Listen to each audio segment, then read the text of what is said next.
Hello beautiful people, welcome to the channel. Reverend Debbie here, hope you're all doing well. Today's video is my the first part of my expose on Andrew Tate. And I'm taking this information from an article that was written by Tate and Matt Shea. They've also presented a documentary which is available through the BBC. I'm going to try and link all of these things into the description box below so you can go and investigate them for yourself.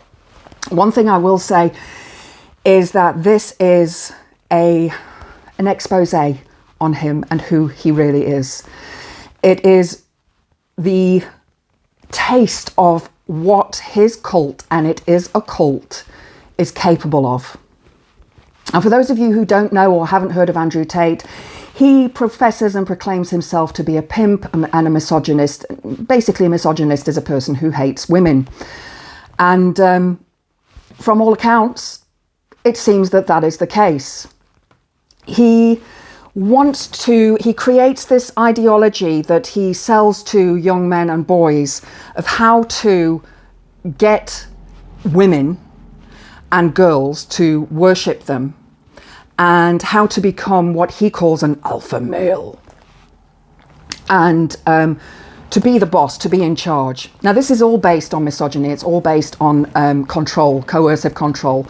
It's a very narcissistic method of recruiting, actually trafficking and grooming women into this webcam business that he has. Now, this webcam business is a bunch of girls, women who have been groomed to perform on video for monetary purposes. They were lied to. They were told that they would receive the money. Meanwhile, he receives the money and pays them roughly £15 an hour. And some of these women are forced to work 24 hours a day. So you need to remember this. This is not a nice person. This is not a nice person at all. He hates women and he uses them for his own purposes of making money. So I'm going to start by reading the article and I'll go through it bit by bit. I'm breaking this down into several episodes, so please bear with me. There's a lot of information to cover and there's a lot of things that I want to say that express this and sort of embellish on these terms and the grooming techniques that the Tate brothers use. The article's in the Daily Mail. I have taken out a subscription for the Daily Mail so that I can work on this. It's definitely not a newspaper I would normally read, but needs must. At least you don't have to read it. I will put the link to this in the description box below, but it is behind a paywall, so you will have to take out a subscription if you do want to read it. The day Andrew Tate's girlfriend claims she came out of the shower to find him graping her young friend. Undercover report. Inside Andrew Tate's pimping hose degree, that's his PhD. And this is the one degree that he's teaching these young boys and men how to become pimps, how to coerce their women. Where men dominate women like dogs, beat them up in bed, turn them into sex workers and take all their money. And what Tate has to say about it all. So the reporters are Tate and Matt Shea. Andrew Tate has been known to try to pass off his misogyny and his systematic humiliation and degradation of women as just an act. And I have had comments on some of my videos from various incels and alpha males and other followers of Tate, the Tater-totters, telling me, but it's a joke, he's joking. No, he's not.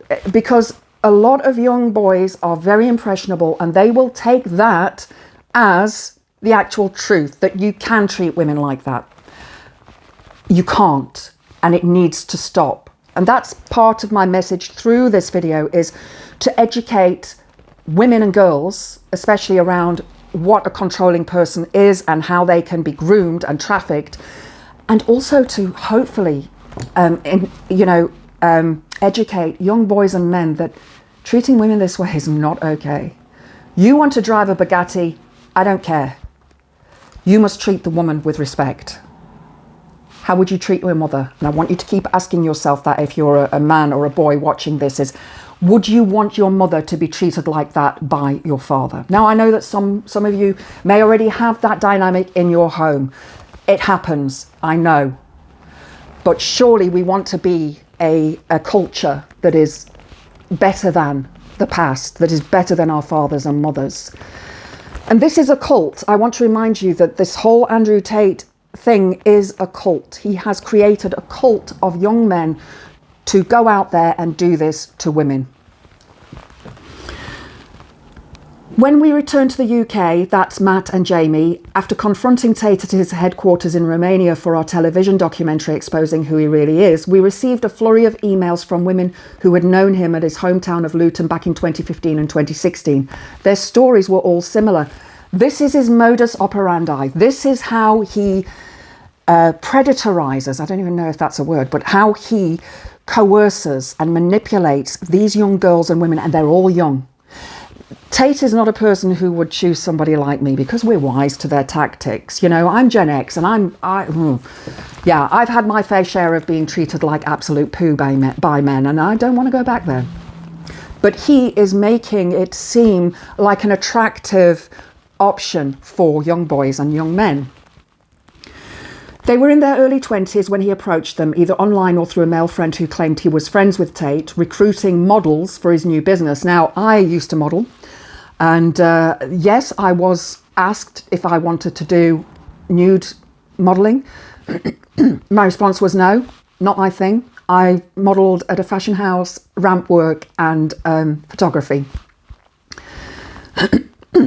So when they were put in touch and spoke to him, he would switch between flattery, control and insults, calling the girls beautiful one moment, then making demands or calling them stupid the next. And that is what a narcissist does.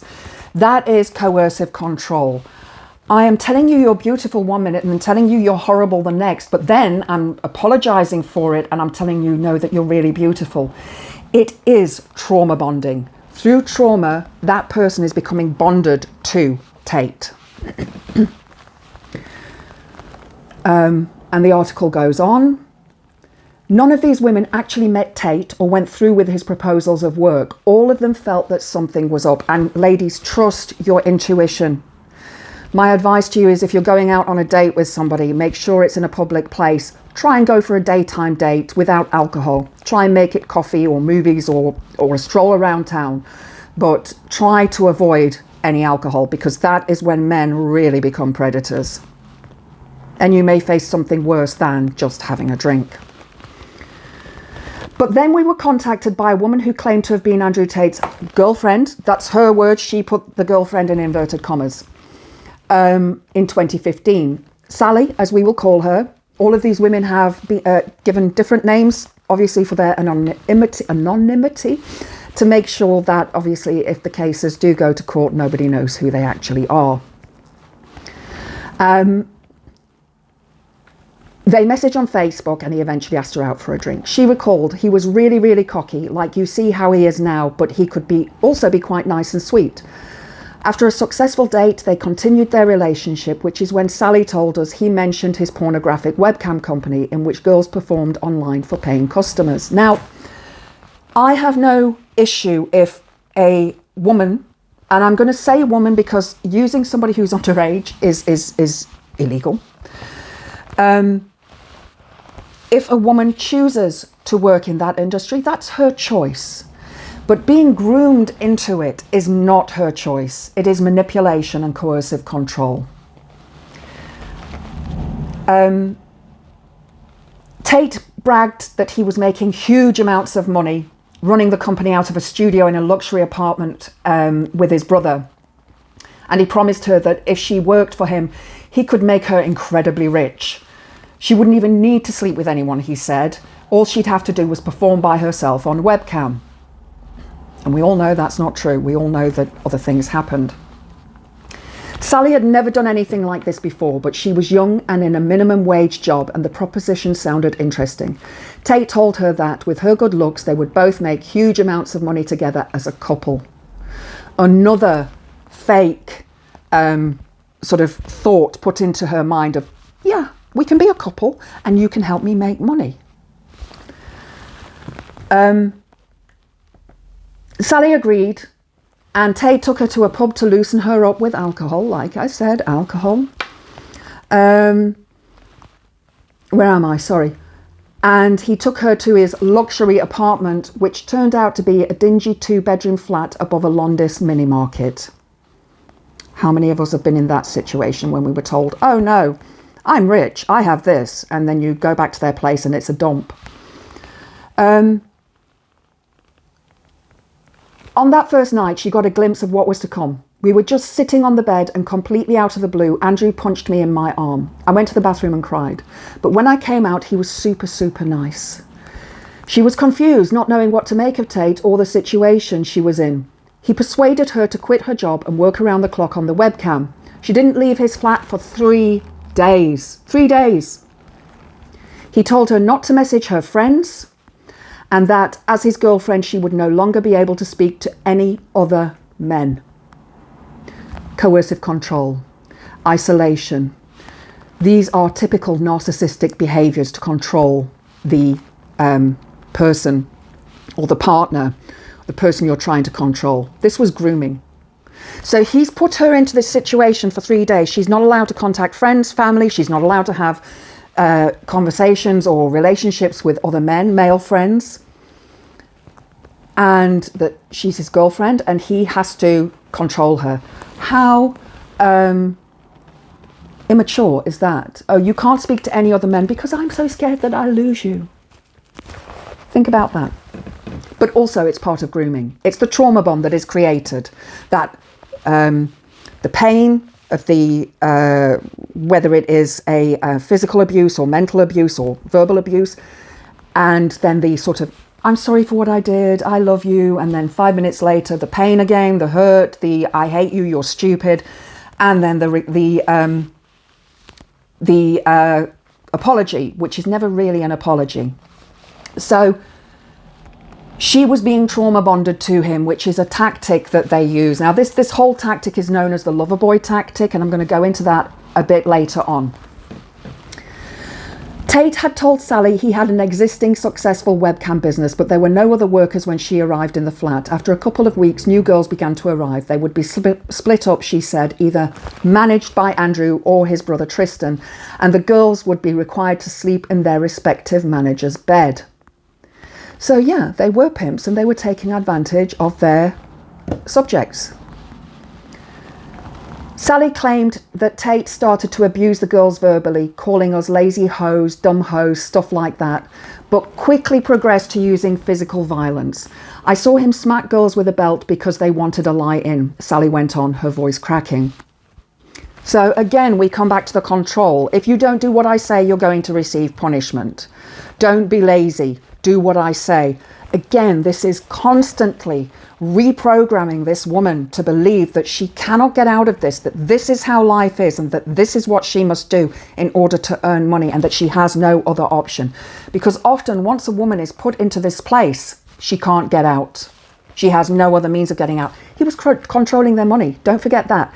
He was taking the money and then paying them per hour.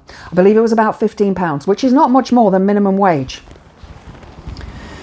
He used to strangle us, choke us, and not in a sexual way. It was completely random. He would just grab you by the neck or come into the room and say something like, which bitch am I going to strangle today? Sally recalled a time when Tate strangled her so badly that the blood vessels in her eyes burst. That's called petechial hemorrhaging and happens when there is a lack of oxygen to the brain, that the blood vessels in the eyes burst. So that's how close they were to being unalived.